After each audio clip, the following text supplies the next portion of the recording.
Hello everyone, maths assistant competition सब channel पर आपका स्वागत है। आज की वीडियो में आपको बताने जा रहा हूँ ऑर्थोनॉर्मल सेट और ऑर्थोनॉर्मल बेसिस के बारे में। क्योंकि मैंने आपको बताया था अपनी पिछली वीडियो में कि हम लोग ग्राम स्मिथ प्रोसेस को क्वेश्चंस लगाना सीखना चाहते हैं। तो उसके लिए हमको कुछ टॉपिक्स को पहले सीखना पड़ता है। उसी में से एक टॉपिक है ये भी कि ऑर्थोनॉर्मल बेसिस क्या चीज़ होती है, वो सीखना पड़ेगा। तो उसको सीखने के लिए आपको ऑर्थोनॉर्मल सेट क्या होता है वो सीखना पड़ता है। तो देखिए, ज़्यादा टफ है नहीं। मैंने 3 तरह की इसकी डेफिनेशन को यहाँ पर लिखा है। आप कोई एक याद कर लीजिए तो भी चलेगा। मैं तीनों तरह से समझाता हूँ। तो देखिए, पहली डेफिनेशन ये कहती है कि मान लीजिए एस हमारे पास कोई सेट ऑफ वेक्टर्स है इनर प्रोडक्ट स्पेस बी में। बी हमारा इनर प्रोडक्ट स्पेस है, एस उसमें कुछ वेक्टर्स का एक सेट है। देन हमारा एस जो है वो ऑर्थोनॉर्मल सेट कहलाता है। कब? तो वो ऑर्थोनॉर्मल सेट तब कहलाता है जब एस में आने वाले सभी वेक्टर्स की लेंथ कितनी हो, 1 हो। ठीक है। देखिए, अल्फा अगर बिलोंग करता है एस को, मतलब सेट एस को अगर अल्फा वेक्टर बिलोंग करता है तो उसकी नॉर्म 1 होनी चाहिए। नॉर्म 1 होने का मतलब है कि अल्फा वेक्टर की लेंथ क्या होनी चाहिए, 1 होनी चाहिए। यानी अल्फा वेक्टर कैसा वेक्टर होना चाहिए, यूनिट वेक्टर होना चाहिए। क्योंकि यूनिट वेक्टर्स की आपने पढ़ा होगा लेंथ क्या होती है, मैग्नीट्यूड क्या होता है, 1 होता है। ठीक है। और नॉर्म अल्फा क्या होती है, तो square root of alpha inner product alpha होता है। एक्चुअली आपका जो नॉर्म अल्फा होता है, नॉर्म अल्फा क्या होता है, नॉर्म अल्फा होता है square root of alpha inner product alpha. अब अगर नॉर्म अल्फा 1 है, अगर नॉर्म अल्फा 1 है तो आपका ये क्या हो जाएगा, अल्फा इनर प्रोडक्ट अल्फा 1 के बराबर हो जाएगा। तो आप ये भी कह सकते हैं कि यहाँ पे अगर आप बोथ साइड स्क्वायरिंग करते हैं तो अल्फा इनर प्रोडक्ट अल्फा भी आपका 1 के ही बराबर रहेगा। ठीक है। तो पहली चीज तो ये हो गई कि एस सेट में जितने भी वेक्टर्स हैं उनकी लेंथ क्या होनी चाहिए, उनकी लेंथ होनी चाहिए 1। ठीक है।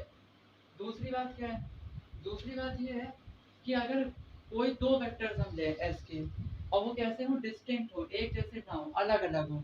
Alpha inner product alpha not equals to beta का क्या मतलब है, alpha not equals to beta का मतलब है कि alpha and beta are distinct.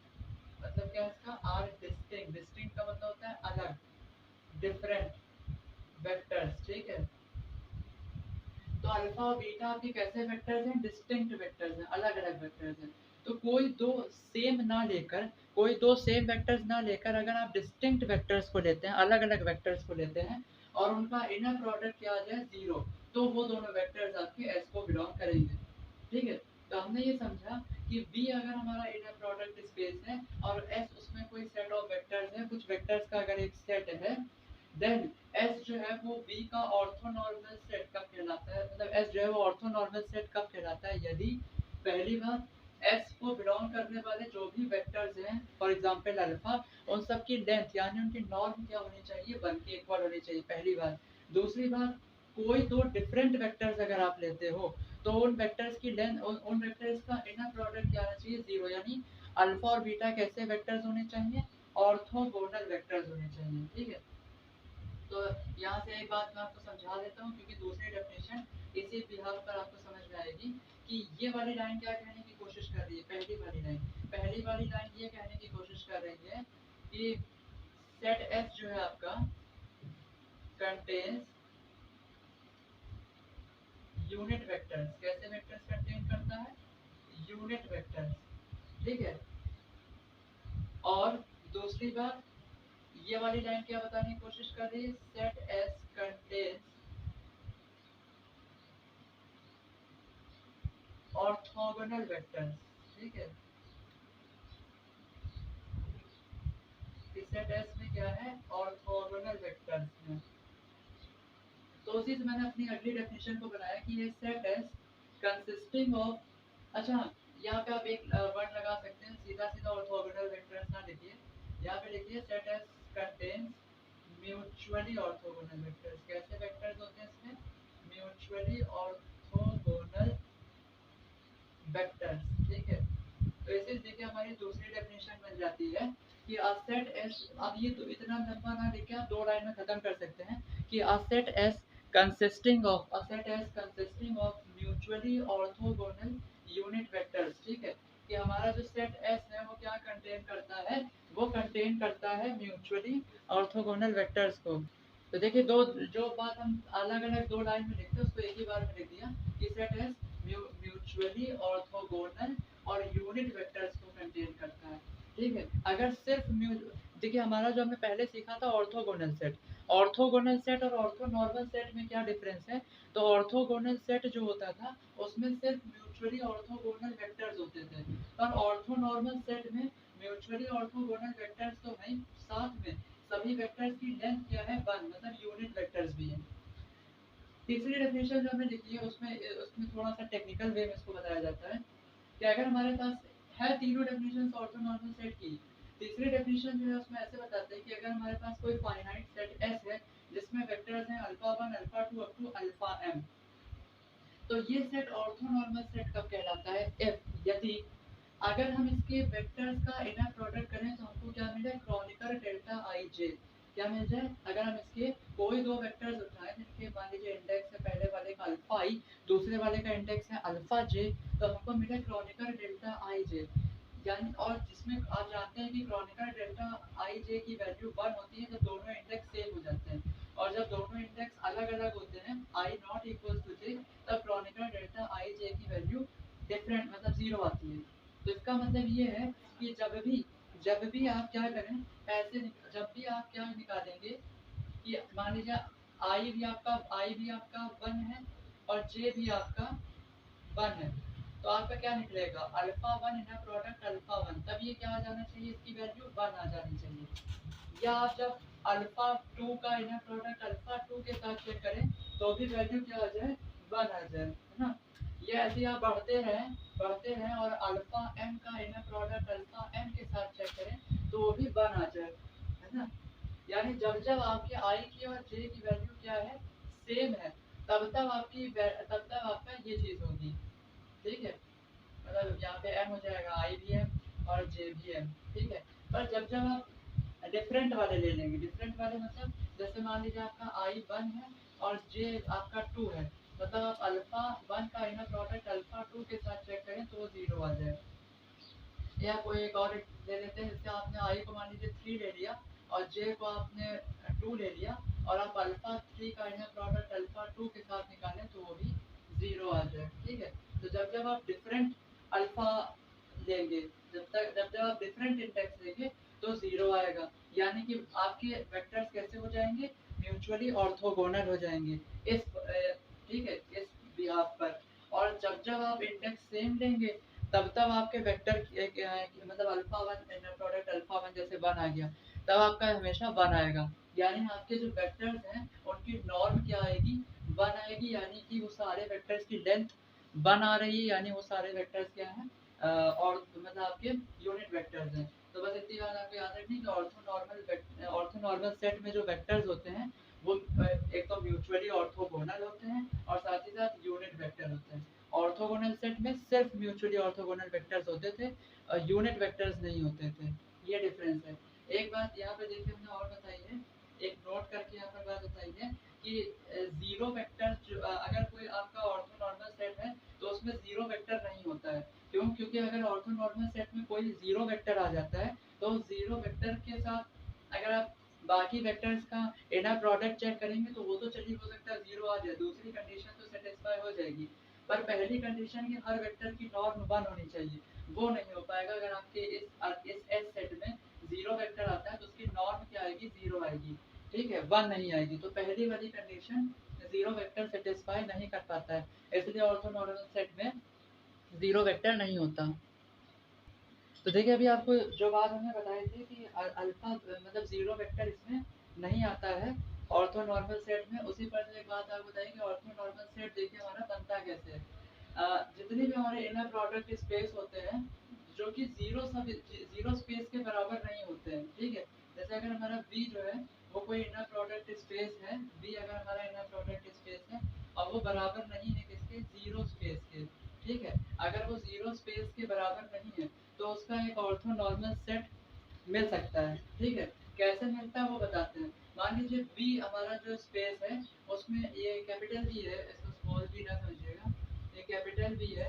ठीक है, तो अगर हमारा V जो स्पेस है उसमें कोई अल्फा वेक्टर है, जो कि क्या है, नॉन जीरो वेक्टर है। मान लीजिए वी में खाली मान लीजिए अभी फिलहाल मान लेते हैं कि वी वाला जो हमारा स्पेस है उसमें सिर्फ एक वेक्टर है अल्फा जो कि जीरो नहीं है। और तो अगर अगर वेक्टर जीरो नहीं होता है तो उस वेक्टर की नॉर्म भी जीरो नहीं होती है, ठीक है। तब एक सेट अगर हम बनाते हैं कैसा, अल्फा अपॉन नॉर्म अल्फा, यानी हम क्या करते हैं अपने वेक्टर, इसको कहते हैं वेक्टर को नॉर्मलाइज करना, ठीक है। वेक्टर को अगर आप उसके नॉर्म से डिवाइड करते हैं तो इसका मतलब क्या होता है कि आप वेक्टर को नॉर्मलाइज कर रहे हो। तो ये जो नॉर्मलाइज करके आपको वेक्टर मतलब सेट मिलता है, ये वेक्टर मिलता है, इसका अगर हम कोई सेट बनाते हैं, ठीक है, तो वो क्या होगा, एक ऑर्थोनॉर्मल सेट। मतलब अगर आपको मान लीजिए अगर ऐसा होता है कि अगर आपको कोई वेक्टर मिल जाता है, आप उसको नॉर्मलाइज करा लेते हो, तो फिर वो वेक्टर क्या बन जाता है आपका, और ऑर्थोनॉर्मल वेक्टर बन जाता है। और ऐसा सेट अगर आप बनाते हैं तो वो ऑर्थो नॉर्मल सेट बन जाता है। ऐसे वेक्टर्स का जो सेट बनता है कि वेक्टर को उसकी नॉर्म से डिवाइड करके उसको नॉर्मलाइज कराकर अगर आप सेट बनाते हो तो ऐसा सेट आपका ऑर्थो नॉर्मल सेट होता है, ठीक है। और अगर आप चेक करना चाहें कि इसकी नॉर्म वन आएगी कि नहीं आएगी, क्योंकि ऑर्थो नॉर्मल सेट के वेक्टर्स की नॉर्म वन आती है, तो हम अल्फा अपॉन नॉर्म अल्फा का inner product alpha upon norm alpha के साथ लेंगे। तो देखिए क्या होगा, पहले इस वाले नॉर्म अल्फा का बाहर निकाल लेंगे, क्योंकि नॉर्म अल्फा क्या होता है, स्केलर होता है। नॉर्म अल्फा क्या होता है, स्केलर होता है। तो इसको हम बाहर कर देंगे, तो बचेगा क्या, alpha inner product alpha upon norm alpha. अब देखिए ये वाला भी तो नॉर्म अल्फा स्केलर है, तो इसको भी हम लोग बाहर कर लेंगे, ठीक है। अब क्योंकि मैंने सिखाया है कि फर्स्ट वाले आर्गुमेंट से जब स्केलर को बाहर करते हैं तो जैसा अंदर था वैसा ही बाहर आ जाता है। पर सेकंड वाले आर्गुमेंट से जब हम स्केलर को बाहर करते हैं तो उसके ऊपर बार लग जाता है, उसका हम कॉन्जुगेट करते हैं। पर क्योंकि नॉर्म अल्फा आपका रियल नंबर है, नॉर्म अल्फा आपका क्या है, रियल नंबर होता है, तो अगर आप इसका कॉन्जुगेट भी करेंगे बाहर जाके तो आपको वन अपॉन नॉर्म अल्फा ही मिलेगा, ठीक है। तो देखिए वन अपॉन नॉर्म अल्फा पहले वाले आर्गुमेंट से बाहर आता, फिर one upon norm alpha second argument से बाहर आ जाएगा, तो आपके पास सिर्फ अल्फा इनर प्रोडक्ट अल्फा बचेगा। ये इन दोनों के मल्टीप्लिकेशन से नीचे square of norm of alpha बन जाएगा, और अल्फा इनर प्रोडक्ट अल्फा से भी square of norm of alpha मिल जाएगा। दोनों को काट दीजिए तो क्या आ गया, वन। तो इसका मतलब ये वेक्टर क्या है, इसकी नॉर्म वन है, इसलिए आपका ये क्या है, ऑर्थो नॉर्मल सेट। तो बस ये बात याद रखिएगा कि अगर आपके पास कोई नॉन जीरो वेक्टर है, उस नॉन जीरो वेक्टर को अगर आप उसी की नॉर्म से डिवाइड कर देते हैं तो ऐसा वेक्टर, ऐसे वेक्टर का अगर आप सेट बनाते हैं तो उस सेट को कहा जाता है ऑर्थो नॉर्मल सेट। एक क्वेश्चन देखते हैं। तो देखिए इस तरह के एग्जांपल बता रहे हैं आपको, ऑर्थो नॉर्मल सेट का एग्जांपल है। एग्जांपल इस तरह है कि हमने तीन, हमारे पास जो स्पेस है, वेक्टर स्पेस, वो है आर क्यूब या आर थ्री, जो भी कह लीजिए आप। ये थ्री डायमेंशनल यूक्लिडियन स्पेस होता है, इसको क्या कहते हैं, थ्री डायमेंशनल यूक्लिडियन स्पेस। मतलब इसके जो एलिमेंट्स होंगे वो इस तरह के होते हैं जैसे ये लिखे हुए हैं, ठीक है। ऑर्डर्ड ट्रिपल फॉर्म के यहाँ पे हमारे पास एलिमेंट्स होते हैं। जैसे हमने यहाँ तीन इसके वेक्टर्स लिए हैं आर क्यूब के। एक है अल्फा वेक्टर जिसके एलिमेंट्स हैं 0 1 0। एक लिया है बीटा वेक्टर जो कि बराबर है 1 0 1 ऑर्डर ट्रिपल की। और एक गामा लिया जो कि 1 0 -1 के बराबर है, ठीक। अब ये क्योंकि यूक्लिडियन स्पेस है थ्री डायमेंशन का, इसके एलिमेंट्स भी आप देख लीजिए ऑर्डर ट्रिपल के हैं, मतलब तीन डायमेंशन में ऐसे ही एलिमेंट्स आपको मिलेंगे। और इस पर जो इनर प्रोडक्ट हमने लिया है वो कैसा लिया है, यूक्लिडियन इनर प्रोडक्ट लिया है, ठीक है। तो अगर हम अल्फा बीटा का, हम देखिए यहाँ पर पहले चेक करेंगे कि हमारे वेक्टर्स म्यूचुअली ऑर्थोगोनल है कि नहीं। पहले हमको क्या बनाना होता है, ऑर्थोगोनल सेट। देखिए हम ऑर्थो नॉर्मल सेट बनाते हैं, उसके पहले ऑर्थोगोनल सेट बनाते हैं। कैसे बनाएंगे देखिए, हम चेक करेंगे हमारे पास ये जो तीन वेक्टर्स हैं अल्फा बीटा गामा, ये म्यूचुअली ऑर्थोगोनल है कि नहीं।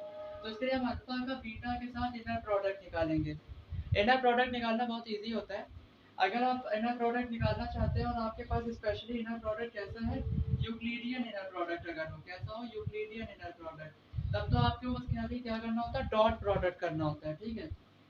तो अल्फा और बीटा का इनर प्रोडक्ट निकालने का मतलब है कि हमको अल्फा और बीटा के एलिमेंट्स का डॉट प्रोडक्ट कराना है।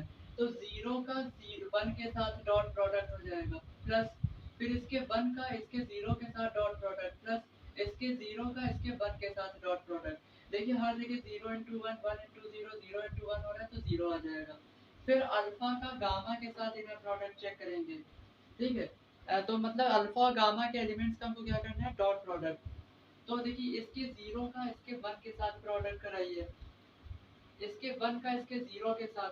ठीक है, देखिए पहले हमने क्या किया, इसके जीरो का इसके वन के साथ दो लिख दिया, फिर इसके वन का इसके जीरो के साथ लिख दिया, फिर इसके जीरो का इसके माइनस वन के साथ। देखिए ये भी चीज पूरी क्या आ जाएगी, जीरो। फिर बीटा और गामा का इनर प्रोडक्ट चेक करेंगे, तो बीटा के पहले एलिमेंट को गामा के पहले एलिमेंट से मल्टीप्लाई कराइए तो 1 इंटू 1 हो जाएगा।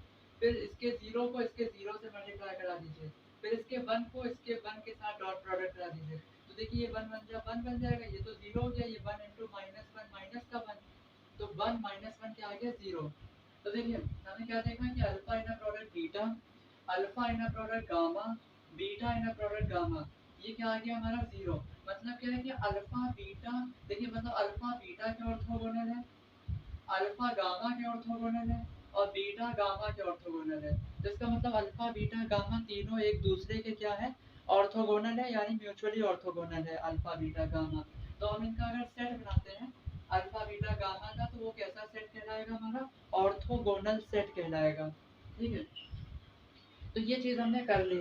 इसके अलावा हमको क्या करना पड़ेगा, ये हमारा अगर देखिए आपके पास क्वेश्चन आता है ऑर्थोगोनल सेट बनाने का, तो ऑर्थोगोनल सेट तक का क्वेश्चन यहाँ पर खत्म हो जाता है। पर अगर आपके पास आता है ऑर्थो नॉर्मल सेट बनाने का, तो अब इसमें थोड़ी सी एक प्रक्रिया आगे बढ़ जाती है। ऑर्थो नॉर्मल सेट बनाने के लिए हमारे पास हमको पहली बात क्या करना पड़ेगा, इन अल्फा बीटा गामा का की नॉर्म निकालनी पड़ेगी। तो अल्फा की नॉर्म निकालने का मतलब है कि आप square root of alpha inner product alpha calculate करें, यानी स्क्वायर रूट के अंदर में अल्फा का अल्फा के साथ ही डॉट प्रोडक्ट निकालें। तो जीरो का जीरो के साथ डॉट प्रोडक्ट हो जाएगा, वन का वन के साथ डॉट प्रोडक्ट हो जाएगा। ठीक है, और फिर इस वाले जीरो का इसी जीरो के साथ डॉट डॉट प्रोडक्ट हो जाएगा, तो ये पूरा कितना निकलेगा, अंडर रूट वन, जिसकी वैल्यू हो गई वन। फिर बीटा की नॉर्म निकालिए, उसके लिए क्या करना पड़ेगा, स्क्वायर रूट के अंदर बीटा के साथ ही इनर प्रोडक्ट निकालना। तो मतलब बीटा के एलिमेंट्स का उन्हीं के साथ डॉट प्रोडक्ट, तो वन का वन के साथ डॉट प्रोडक्ट, जीरो का जीरो के साथ डॉट प्रोडक्ट। देखिए क्या कर रहे हैं, वन का वन के साथ डॉट प्रोडक्ट, जीरो का जीरो के साथ डॉट प्रोडक्ट, और वन का वन के साथ डॉट प्रोडक्ट, फिर जोड़ दीजिए। तो वन प्लस वन अंदर कितना बन जाएगा, स्क्वायर रूट के टू। फिर गामा की नॉर्म निकालनी पड़ेगी, तो गामा की नॉर्म का मतलब है स्क्वायर रूट में गामा का इनर प्रोडक्ट गामा के साथ, या क्योंकि यूक्लिडियन इनर प्रोडक्ट है इसलिए कह सकते हैं कि गामा का के एलिमेंट्स का गामा के साथ डॉट प्रोडक्ट। तो यानी सबसे पहले क्या होगा, वन इंटू वन, फिर जीरो का डॉट प्रोडक्ट जीरो के साथ, फिर माइनस वन का डॉट प्रोडक्ट माइनस वन के साथ। तो देखिए ये वन बन जाएगा, ये तो जीरो, ये माइनस वन प्लस का वन, तो ये भी क्या किया, स्क्वायर रूट टू। अब देखिए इतना काम जब आप कर लेंगे, ऑर्थोगोनल सेट बना लें, ऑर्थोगोनल सेट के बाद उनके वेक्टर्स की नॉर्म निकाल लें, फिर क्या करें, अब देखिए अल्फा को नॉर्म अल्फा के साथ डिवाइड करिए। अभी थोड़ी देर पहले मैंने यही चीज आपको बताई थी कि इसको कहा जाता है नॉर्मलाइज करना, कि हम क्या कर रहे हैं, अल्फा को नॉर्मलाइज कर रहे हैं। तो अल्फा को नॉर्मलाइज करने का मतलब होता है अल्फा को उसकी नॉर्म से डिवाइड कर देना। ठीक है, इससे जो वेक्टर्स आपको मिलते हैं वो आपके ऑर्थो नॉर्मल सेट के वेक्टर्स होते हैं। तो देखिए अल्फा को हम नॉर्म अल्फा से डिवाइड करते हैं, तो अल्फा तो हमारा जीरो वन जीरो था, ये देखिए, और नॉर्म अल्फा हमारी कितनी निकली है, वन, तो वो तो आपका जीरो वन जीरो आ जाएगा। फिर हम क्या करेंगे, बीटा को नॉर्मलाइज करेंगे। बीटा को नॉर्मलाइज करने का मतलब है कि बीटा को नॉर्म बीटा से डिवाइड करना। तो बीटा हमारा कहाँ गया, ये रहा, वन जीरो वन, और नॉर्म बीटा कितना है, स्क्वायर रूट टू। तो क्या करेंगे, ये बन जाएगा one upon under root two पहला एलिमेंट, दूसरा बनेगा zero upon under root two जो कि जीरो रहेगा, तीसरा बनेगा one upon under root two जो कि one upon under root two ही रहेगा। फिर तीसरा हम गामा को नॉर्मलाइज कराएंगे, इसको देखिए बी वेक्टर बना दिया था, बीटा अपॉन नॉर्म बीटा को। वैसे अब गामा को नॉर्मलाइज कराने के लिए गामा को नॉर्म गामा से डिवाइड करेंगे, हमारा डब्ल्यू वेक्टर बन जाएगा। तो नॉर्म गामा देखिए कितनी है, अंडर रूट टू, तो one upon under root two लिखेंगे। गामा कितना है हमारा, गामा है वन जीरो माइनस वन, तो ये बन जाएगा one upon under root two, under root one upon under root two से अंदर मल्टीप्लाई कर रहे हैं इस तरह से, zero upon under root two क्या बनेगा, zero, minus one upon under root two minus one upon root two. तो हमारे पास ये तीन वेक्टर्स आए हैं, यू वेक्टर, वी वेक्टर और डब्ल्यू वेक्टर। अब ये तीनों वेक्टर्स हमारे किसके होंगे, हमारे ऑर्थोनॉर्मल सेट के होंगे। चेक कर लेते हैं। वैसे तो डायरेक्टली आप बता सकते हैं कि यू वेक्टर, वी वेक्टर, डब्ल्यू वेक्टर जो अल्फा बीटा गामा को नॉर्मलाइज करके मिले, अभी आपको बताया था कि और नॉर्मलाइज करके जो मिलते हैं हमको वेक्टर्स, वो हमारे ऑर्थोनॉर्मल सेट के होते हैं। तो वैसे तो हमको यू वेक्टर, वी वेक्टर और डब्ल्यू वेक्टर अल्फा बीटा और गामा को नॉर्मलाइज करके मिले, तो ये हमारे है तो ऑर्थोनॉर्मल सेट के ही वेक्टर्स, ठीक है। पर हम एक बार चेक कर लेते हैं कि ये ऑर्थोनॉर्मल सेट की कंडीशंस को सेटिस्फाई कर रहे हैं कि नहीं। तो उसके लिए क्या होना चाहिए, यू वेक्टर का वी वेक्टर के साथ इनर प्रोडक्ट 0 आना चाहिए, वी वेक्टर का डब्ल्यू वेक्टर के साथ 0 आना चाहिए, यू वेक्टर का भी डब्ल्यू वेक्टर के साथ इनर प्रोडक्ट 0 आना चाहिए, क्योंकि तभी वो क्या होंगे।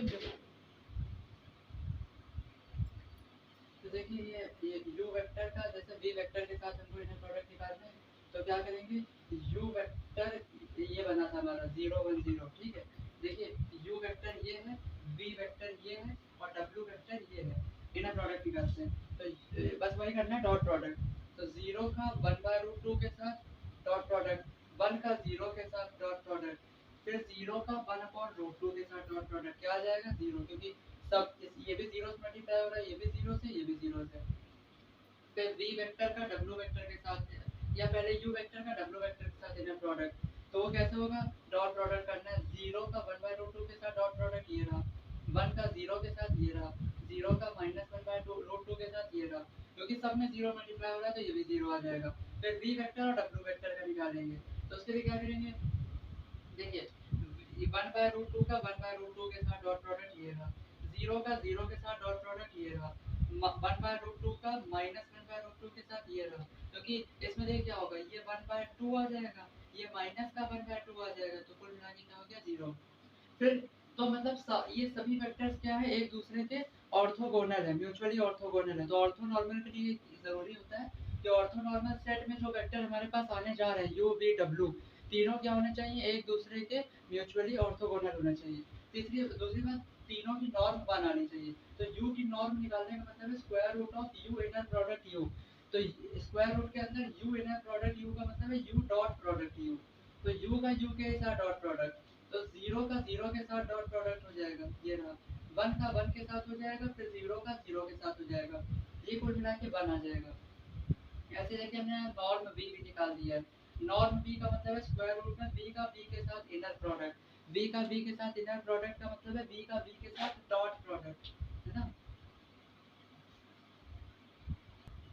तो देखिए v का v के साथ डॉट प्रोडक्ट निकाल रहे हैं, तो 1/√2 का 1/√2 के साथ ही डॉट प्रोडक्ट हो जाएगा, फिर 0 का 0 के साथ डॉट प्रोडक्ट हो जाएगा, 1/√2 का 1/√2 के साथ डॉट प्रोडक्ट हो जाएगा, जो कि क्या आ जाएगा, स्क्वायर रूट के अंदर ये बन जाएगा 1/2 और ये भी बन जाएगा 1/2।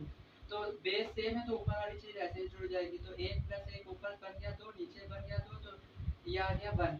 ऐसे आप लोग w की नॉर्म निकाल सकते हैं, कैसे, स्क्वायर रूट में w का w के साथ इनर प्रोडक्ट, या स्क्वायर रूट में w का w के साथ डॉट प्रोडक्ट, तो भी 1 आ जाएगा। तो norm u, norm v, norm w सब 1 आ चुका है, ठीक है। तो हमारी पहली कंडीशन सेटिस्फाई हो गई कि तीनों वेक्टर्स क्या है, म्यूचुअली ऑर्थोगोनल है। और दूसरी कंडीशन ये दूसरी चीज ये भी चेक कर ली हमने कि हमारे जो ऑर्थोनॉर्मल सेट के वेक्टर्स हैं, यानी कि u v w तीनों क्या है, 1 है, तीनों यूनिट वेक्टर्स हैं।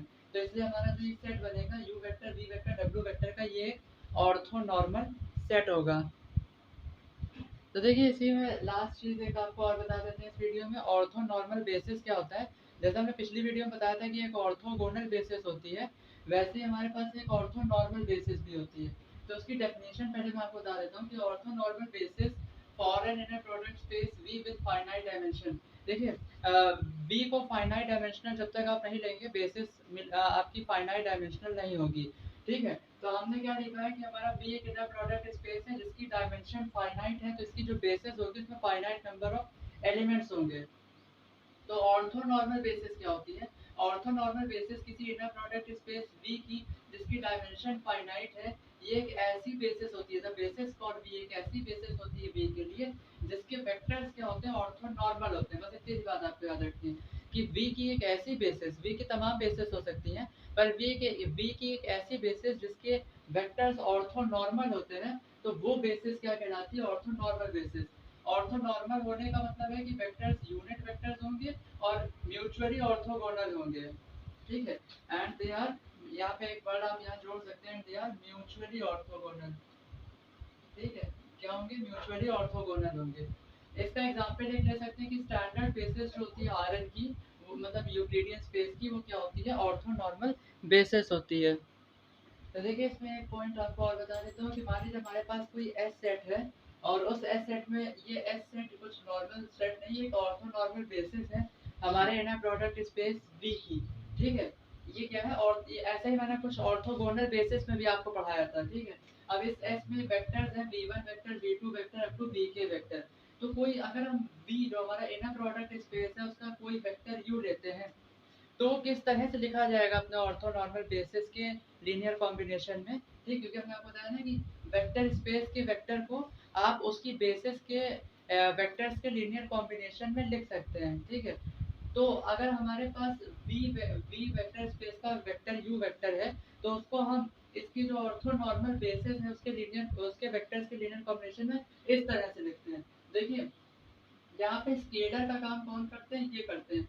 जैसे u इनर प्रोडक्ट v1, ये हमारा पहला स्केलर होगा v1 वेक्टर के साथ। v2 वेक्टर के साथ स्केलर का काम कौन करेगा? u inner product v2 vector. और ऐसे ही आगे बढ़ते जाए तो vk वेक्टर के साथ स्केलर का काम कौन करेगा? तो वो करेगा u vector inner product vk vector. क्योंकि मैंने आपको पहले बताया ना कि हमारे पास जो ये स्केलर्स होते हैं, ठीक है, ये इनर प्रोडक्ट जो बनता है वो क्या होता है? एक स्केलर होता है। ठीक है, इनर प्रोडक्ट से जो वैल्यू हमको मिलती है वो कैसी वैल्यू होती है? Scalar value. तो देखिए हमने अपने वेक्टर स्पेस V के u वेक्टर को v1 वेक्टर, v2 वेक्टर और vk वेक्टर के लीनियर कॉम्बिनेशन में इस तरह से लिखा, जहाँ पे स्केलर का काम u इस इनर प्रोडक्ट ने किया, इस इनर प्रोडक्ट ने किया और इस इनर प्रोडक्ट ने किया। तो इस वीडियो में इतना ही। Thank you.